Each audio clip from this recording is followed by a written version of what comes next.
Sadhguru, what is the difference between devotion and addiction? In devotion also, one is in a state where he cannot live without his object of devotion. So what is the difference? Addiction is usually to substances. Devotion is towards something that you hold. You can only be devout towards something that you hold way above yourself. Devotion cannot be practiced. It cannot be cultivated or cultured. When you are overwhelmed by something or somebody, that you see something or somebody way above yourself, far beyond yourself, naturally devotion comes. It's very natural.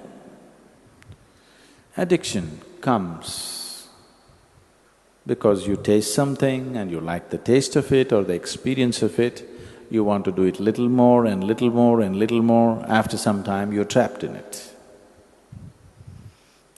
But a devotee looks more like an addict than an addict. An addict can hide his addiction, a devotee cannot hide his devotion. That's his problem.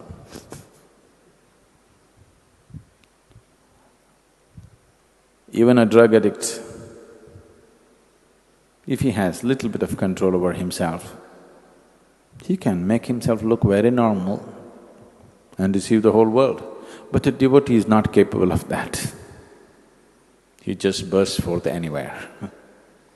He cannot hide it.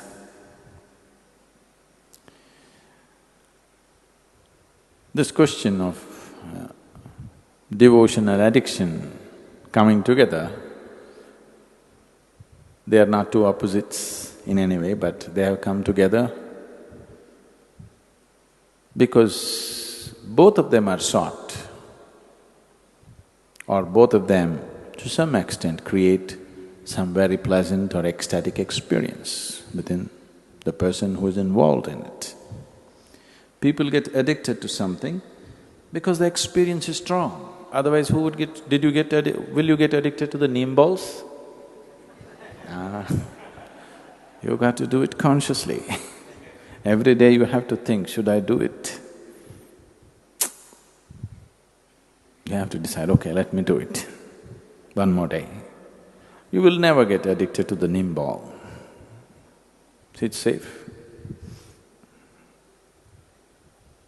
If you do not know the benefits of the neem ball, at least you know it's safe. It doesn't entangle you. So someone is getting addicted to something because it is creating some pleasant experience for them. People get addicted to tobacco, people get addicted to coffee, people get addicted to alcohol, various kinds of drugs, because it's creating some pleasant experience for them. If it caused pain, if it put them off, they wouldn't get addicted to it. So devotion and addiction are only connected on the level of experience, nowhere else. They're not at all. We should not even look at them together. But in terms of experience, yes, they have a common ground. Both of them create an extremely pleasant experience. What devotion means is, your emotions have become sweet, very sweet. A devotee may look like a madman to somebody else. A devotee's ways, the ways of a devotee may look utterly silly, illogical and stupid for a thinking person. For an intellectual person, the ways of the devotee look utterly foolish. But you tell me, you have this choice in your life. In 24 hours of time, if you can spend the 24 hours in utter pleasantness, is that intelligence? Or going through all kinds of turmoil in your mind which has nothing to do with the reality, is that intelligence? A devotee is very intelligent. There is a deep life sense involved in it. There's a very deep life sense, a profound sense of life involved in it. He has understood that ultimately the most important thing is, if you make this experience of life extremely pleasant, 24 hours of the day, all the time, through your life, if you make the experience of you being here totally pleasant, then nothing will entangle you, everything will release you. He has understood that. It's a very deep sense of intelligence. It may not be logical, it may look silly for an intellectual person, but there is a very deep sense of intelligence involved. And obviously, this is a historical fact. More devotees have attained to the ultimate than any other way. Devotion has always been the quickest and most successful way. But only problem is, they may look like nuts to the rest of the society. If you don't mind looking like a nut, or if you've realized you're one, whichever way, then there is no problem being a devotee. Devotees are fools who are not even thinking about their well-being.